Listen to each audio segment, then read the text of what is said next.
Hey everyone, welcome to this deep dive. I'm excited to jump in today. We're going to be dissecting Alex Hormozy's appearance on Stephen Bartlett's Diary of a CEO. Yeah, I'm excited for this one too. I'm a big fan of both of them. Yeah, same here. And this interview is tacked with insights. I mean, it goes beyond your typical business advice. Definitely, he really gets into like the nitty-gritty of the entrepreneurial mindset. The emotional stuff too, right? Like the stuff we don't often hear about. Yeah, totally. Like he talks about quitting his corporate job, and the scariest part wasn't even like the logistics. It was the potential emotional fallout with his family, Right. like even damaging his relationship with his dad. His dad wasn't exactly thrilled about the whole thing. Yeah, tough situation. But it speaks to this idea that he keeps coming back to like conquering these huge fears we all face. He uses that great analogy, the mile wide, inch deep monsters. Exactly. It's so true. Our fears just seem gigantic until we like break them down. Yeah, and he uses quitting a job as an example. Yeah, instead of just fixating on this like overwhelming dread, He's like, get specific. What's the absolute worst that could happen? would you have to move back in with your parents, take a part-time job? Suddenly, it's not this big scary blob anymore. Right. It becomes a problem you can actually solve. Like, okay, I can actually do those things. Totally. So, okay, let's say you've like tamed that fear monster. You're ready to go. You're ready to dive into entrepreneurship. But how do you choose the right business idea? Not all ideas are created equal, right? Definitely not. So what does Hormozy say about that? Well, he has this framework. He calls it the 3 Ps. Okay. I like frameworks. What are the 3 Ps? Pain, past, profession, and passion. Pain, past, profession, and passion. And the best part is you only need one of these to potentially build a successful business. Only one. Yeah, it's pretty cool. So give me an example. How does that actually work in practice? Oh, you will take pain, for example. Right. Hormozy talks about struggling with nose breathing. Oh, yeah, I remember that. He tried all these products, nothing worked. So what did he do? He created his own solution. Makes sense. And that personal pain point like fueled his innovation. He understood the problem like inside and out, right? Exactly. So it's not just solving any random problem. It's solving something you've actually lived through. It makes you so much more invested in finding a solution. Way more invested than if you just read about it in a textbook or something. Totally. So think about it like this. You're listening to a pitch. Okay. One person is just listing features and benefits. The other person is telling their story. The story of their struggle. Exactly. Which one is going to grab you? The story every time. Even Bartlett in the interview was like, I want to buy that product right now after hearing Hormozy's story. That's powerful. See, that's pain as a driver, but what about people who haven't experienced like a specific problem they're dying to solve? Yeah, good point. That's where those other 2 Ps come in, right? Exactly. Past profession and passion. So past profession, you're basically leveraging the skills and knowledge you already have. Makes sense, right? Yeah, you're not starting from scratch. But what about passion? Passion feels a little bit fluffy to me. It's not as abstract as it sounds. Think about it. Passion fuels commitment. Okay, I can see that. If you're truly passionate about something, you'll stick with it when things get tough. And that's crucial for entrepreneurs, right? There are going to be bumps in the road. So we need to look inward and see which of these 3 Ps resonate with us and use that as our starting point. Do you think most people have at least one of these Ps they can tap into? I'd say everyone does. They just haven't looked at it this way. It's about recognizing the potential within our own experiences. Right. Okay, so you've got your idea, but in today's world, getting noticed is like shouting into a hurricane. Yeah, how do you cut through the noise? That's the million-dollar question, right? Well, Hormozy has an interesting answer. Let's hear it. He says the courage to be yourself is the cheat code to winning attention in 2025. Courage to be yourself. That's it. But how does that actually work? In a world obsessed with being perfect, authenticity stands out. Being real is the new black. He even talked about getting backlash for some of his content, Oh, wow. and his wife told him to never dilute himself. Don't try to please everyone. Be yourself, even if it ruffles some feathers. So you're saying it's not about blending in, it's about leaning into what makes you unique. Exactly. The right people will appreciate it. They can spot a fake from a mile away. So being yourself is not just good for the soul, it's good for business too. I like that. It's a powerful combination. But remember, building a successful business also relies on something else. People. The team. Right. Hormozy has a really strong belief about this whole team thing, right? He says the potential of an organization is directly related to the collective brain power of everyone in it. So it's not just about individual brilliance, it's about the synergy of the team. Exactly. But finding the right people, that's a challenge. Hiring can be a minefield for sure. Any tips from Hormozy on that? He actually has a really practical one. Always assume you're bad at hiring. Always assume you're bad at hiring. Yeah. It sounds counterintuitive, but we all have biases, right? Oh, I see. So decentralize the decision-making. Get multiple perspectives. He talks about his business partner interviewing 600 developers 600. to find the right CTO. It sounds crazy, Yeah. but it highlights how important a rigorous process is. So get over your hiring ego and bring in other opinions. Definitely. Okay, so you've built a stellar team, but the entrepreneurial journey is still a roller coaster, right? It's not all sunshine and rainbows. There are definitely bumps along the way. What does Hormozy say about navigating those ups and downs? Well, he talks about this thing called the entrepreneur life cycle. The entrepreneur life cycle. I like the sound of that. It's basically a map of the different stages entrepreneurs go through. And there's one stage in particular that he says trips up a lot of people. The crisis of meaning stage. Crisis of meaning. That sounds intense. It's that point where people either give up or get distracted by shiny objects. They start chasing new ideas instead of sticking with their original vision. Exact. So focus is key. He actually uses his mother as an example. She started 30 businesses, 30? but never achieved what he calls escape velocity. Because she kept jumping to new ventures. She never gave any of them the time to truly flourish. So it's not just about starting things, it's about seeing them through. Choose one thing and commit. Easier said than done, I imagine. Definitely. But that focus is what separates the successful entrepreneurs from the rest. It's about resisting the urge to chase every new opportunity that comes your way. Right. You've got to stick to your chosen path. But sticking with something doesn't mean just passively going through the motions. What does it mean then? Well, Hormozy has this really thought-provoking concept. He says hard work is the goal. Hard work is the goal. I thought hard work was the price you pay to achieve your goals. Right, that's how most people see it. But he's flipping the script. How so? He argues that true satisfaction comes from mastering challenging work. So it's not about avoiding hard work, it's about choosing the right kind of hard work. That challenges you and helps you grow. Okay, I'm starting to see his point. He uses this great analogy. He says, the amount of challenge should be proportional to my level of skill. So as your skills grow, you take on bigger challenges. Exactly. It's like leveling up in a video game. You wouldn't fight the final boss when you're still at level 1, right? No way. So it's about pacing yourself, mastering each level, and then moving on to bigger, better things. Right. But this brings up a common dilemma, work-life balance. How do you reconcile this intense focus on hard work with having a life outside of your business? It's a question a lot of entrepreneurs struggle with. And you know what? Hormozy challenges the conventional notion of work-life balance altogether. He does. Okay, I'm really curious to hear this. Instead of aiming for this perfect 50-50 split, he focuses on alignment. Like, he loves intense work, but it has to be work that's meaningful to him, something he's passionate about and done with people he enjoys. So it's not about clocking out at 5 p.m. sharp. It's about finding work that doesn't feel like a chore. Yeah, something you're actually excited to dive into. Do you think that's realistic for most people? I think it's more attainable than we realize. It might mean reevaluating our definition of work altogether. Like, maybe it's time we question those societal norms that tell us work and life should be these separate compartments. It's like that old saying, find a job you love and you'll never work a day in your life. Right. But honestly, that's easier said than done. It's definitely not a quick fix, but it starts with aligning your work with your values and passions, just like we talked about with the 3 Ps. If you're genuinely engaged in what you're doing, the lines between work and life become blurred in a good way. That makes sense.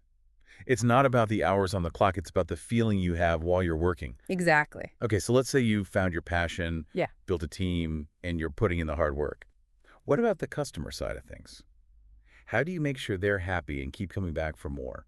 Hormozy has a framework for that too. He calls it the 4 R's of customer success. The 4 R's. All right, lay it on me. First up is results. Result. It seems obvious, but it's about delivering on your promises, exceeding expectations, and truly helping your customers achieve what they want. So it all comes back to understanding your customers' pain points, like we discussed earlier. You can't deliver results if you don't know what problems you're solving. Exactly.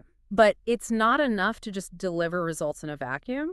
The second R is relationships. Relationship. Building authentic connections with your customers makes all the difference. Especially in the digital age where everything can feel so impersonal, people crave that connection. Precisely. And that brings us to the third R, Retention. Retention. If you deliver exceptional results and nurture those relationships, keeping customers engaged and coming back for more becomes a natural outcome. Makes sense. It's much easier and cheaper to keep a happy customer than to constantly chase new ones. It's like building a loyal fan base. And loyal fans do something incredibly valuable for you. They become walking, talking billboards for your brand. That's the fourth R, referrals. Word of mouth marketing at its finest. People trust recommendations from friends and family more than any fancy ad campaign. It all comes back to creating a truly remarkable customer experience, one that people want to rave about. Okay, so we've got results, relationships, retention, and referrals. Sounds like a solid recipe for success. But even with all this in place, entrepreneurship is still a marathon, not a sprint. How do you avoid burning out along the way? Yeah, that's crucial. It's something that Hormozi doesn't shy away from. He acknowledges that he thrives on intense work, but even he emphasizes the importance of taking breaks and recharging. So even the guy who's built multiple million-dollar businesses needs to unplug sometimes. He actually shares a story about how he used to push himself to the point of exhaustion, believing that rest was for the weak. I've been there. But he realized that taking time to recharge actually made him more productive and creative in the long run. So it's not about being a workaholic. It's about being smart about how you work. Scheduling downtime, taking vacations, disconnecting completely. These aren't signs of weakness. They're strategies for sustainable success. Exactly. And remember what we said about the amount of challenge being proportional to your skill set? Well, that applies to avoiding burnout, too. You need to find that sweet spot where you're challenged enough to grow, but not so overwhelmed that you burn out. Right. It's like finding the right weight to lift at the gym. Too light and you're not getting stronger, too heavy, and you risk injury. You gotta find that balance. But even when you're pushing yourself, there's always that fear of failure lurking in the background. How do you deal with that? It's the fear that keeps so many people from even starting. Well, Hormozi has a surprisingly refreshing perspective on it. He argues that failure is inevitable and we should actually embrace it as a learning opportunity. Embrace failure. He even goes so far as to say we should aim to suck as quickly as possible. Intentionally suck. That sounds counterintuitive. It is, but his point is that the faster you fail, the faster you learn, and the faster you can iterate and improve. So instead of asking, what if I fail, you should be asking, what can I learn from this experience? It's about shifting your mindset from fearing failure to seeing it as a stepping stone to success. It's like that whole growth mindset thing, right? Exactly. Challenges are opportunities, and failure is valuable data. Data that informs future decisions. Right. But let's be honest, even with a positive mindset, the digital world can be a tough nut to crack. How do you stand out when everyone's vying for attention? It's a valid question, especially with all the noise and competition online. What's Hormozi's take on that? He reminds us that people don't buy what they need, they buy what they want. Logic and reason often take a backseat to emotion and desire, especially in the consumer world. So it's not enough to just have a great product or service. You have to connect with people on an emotional level. Exactly. How do you do that effectively? Hormozi believes that building a strong personal brand is key. People are more likely to trust and connect with individuals than faceless corporations. So it's about putting a human face on your brand, letting your personality shine through, and sharing your story. It's about being relatable, not just a polished logo. Making people feel like they're part of something bigger than themselves. And that brings us to another crucial element: marketing. Marketing. The lifeblood of any business. What are some of Hormozi's golden nuggets of wisdom on that front? Well, he's a master marketer himself, and he emphasizes the importance of understanding your customer journey and tailoring your messages accordingly. He breaks it down into 3 stages: awareness, consideration, and decision. Awareness, consideration, and decision. Yeah. Okay, let's break those down. Awareness is about getting your name out there right, making sure people know you exist. Exactly. Then consideration is about feeding them valuable content that helps them understand your product or service and why it's relevant to their needs. And finally, decision is about nudging them towards making a purchase. By highlighting the benefits and addressing any lingering concerns. Got it. So it's a step-by-step process. And Hormozi also stresses the importance of using a variety of marketing channels to reach your target audience. From social media to email marketing to even good old-fashioned content marketing. And paid advertising. Don't forget paid advertising. Right, it's about meeting your audience where they are. And not putting all your eggs in one basket. But even with the best marketing in the world, you still need to close the deal. What's Hormozi's philosophy on sales? He seems to have a unique approach to pretty much everything, so I'm curious to hear this. He has this really interesting perspective. He believes selling shouldn't feel manipulative. It should be about building relationships and providing genuine value. So it's not about slick tactics or high-pressure pitches. It's about understanding your customers' needs and positioning your product or service as a solution to their problems. So it's more consultative, almost like a partnership. Exactly. But let's be real. Sometimes sales involves negotiation. How does Hormozy suggest navigating those sometimes tricky waters? He advocates for a collaborative approach, one that focuses on win-win outcomes. So it's not a battle to be won? It's a problem to be solved together. I like that. It's about active listening, understanding the other party's perspective, and finding that common ground where both sides feel good about the agreement. That makes sense. Yeah. But as your business grows, things get more complex. How do you maintain control and keep everything running smoothly?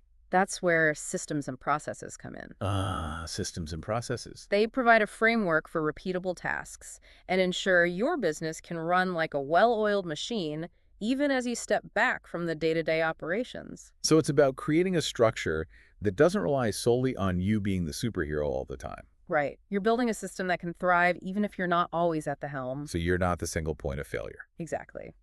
And Hormozy is a big advocate for systematizing your business. What does that look like in practice? Documenting your processes, creating clear standard operating procedures, and training your team to follow them consistently.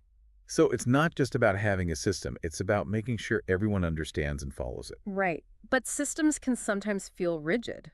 How do you maintain flexibility as your business evolves? That's a good point. You don't want to get stuck in a rut. That's where the constant review and refinement comes in. You need to be adaptable, constantly evaluating your systems and processes to make sure they're still efficient, effective, and aligned with your evolving business needs. So it's not a set it and forget it kind of thing. Definitely not. But even with the best systems in place, you need strong leadership to guide the ship. What's Hormozy's take on leadership? Well, he believes true leadership is about inspiring and empowering others to reach their full potential. It's not about barking orders. It's about setting a clear vision, communicating effectively, and creating a culture of trust and accountability. He emphasizes the importance of leading by example, demonstrating the values and behaviors you expect from your team. So it's not about being the loudest voice in the room. It's about setting the tone, empowering your team, and then trusting them to do their best work. Exactly. But leadership isn't just about running a company. It's also about building something bigger than yourself. Building a legacy? Right. It's about creating something that will outlast you and make a positive impact on the world long after you're gone. Hormozy believes every entrepreneur has the potential to leave a lasting legacy. It's about thinking beyond short-term profits and considering the long-term impact of your actions. So it's not just about building a successful business. It's about building a business that makes a difference. A business that embodies your values and contributes to something larger than yourself. Exactly. And that brings us to the importance of finding your voice and sharing your message with the world. In a world that's increasingly noisy and competitive, how do you make your voice heard? What's Hormozy's advice on that front? He believes every entrepreneur has a unique story to tell and a valuable message to share. It's about finding your voice and using it to inspire and empower others. Right. But it can be scary to put yourself out there to be vulnerable and share your story, especially when you're just starting out. How do you overcome that fear? It's a fear a lot of us face. Hormozy encourages entrepreneurs to be authentic, transparent, and vulnerable in their communication. It's about sharing your struggles, your triumphs, and your lessons learned. To connect with your audience on a deeper level. So it's not about projecting an image of perfection. It's about being real, being human, and letting people see the journey, warts and all. Exactly. But how do you amplify your message? How do you make it reach more people? That's where the concept of leverage comes in. Hormozy is a big believer in the power of leverage, not just in business, but in life as well. Okay, break that down for me. What are the different types of leverage? There's financial leverage, which is about using other people's money to grow your business. Okay. Then there's time leverage, which is about using systems and processes to free up your time and focus on high-value activities. So working smarter, not harder. And finally, there's relationship leverage, which is about building strong relationships with people who can help you achieve your goals. So it's about using your resources strategically to maximize your impact.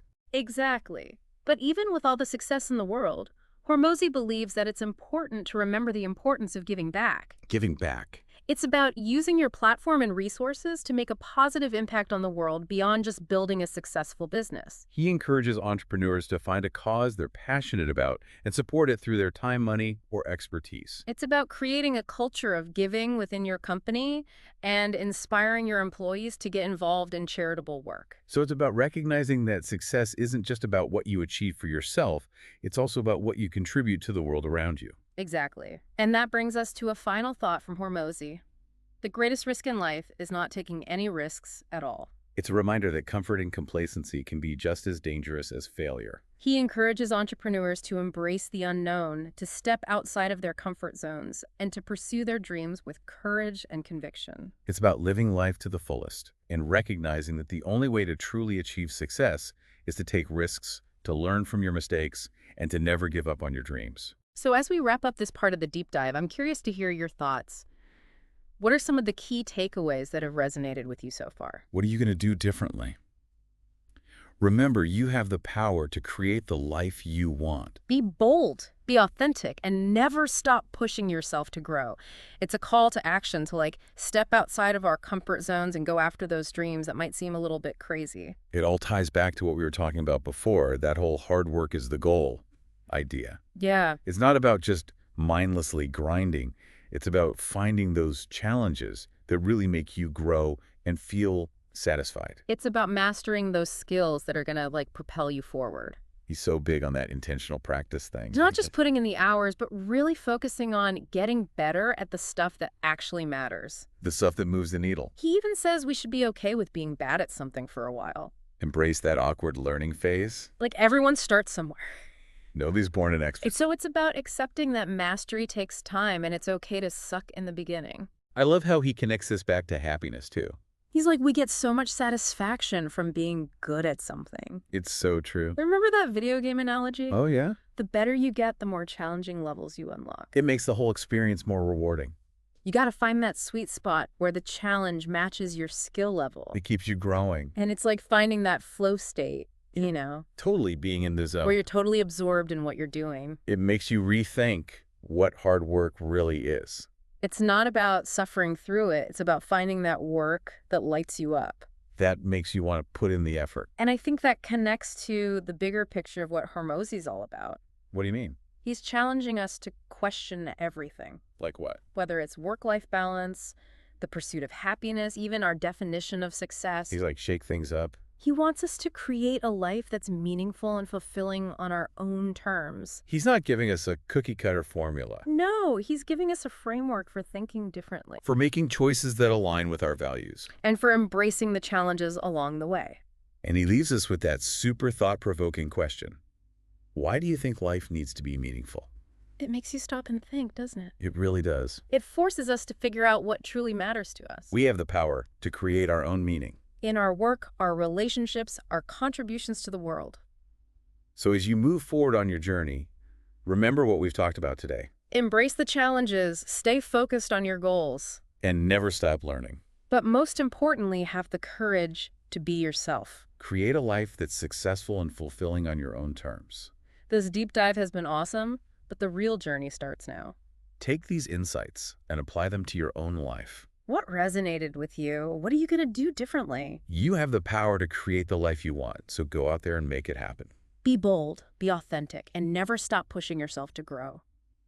Thanks for joining us on this deep dive. We'll catch you next time.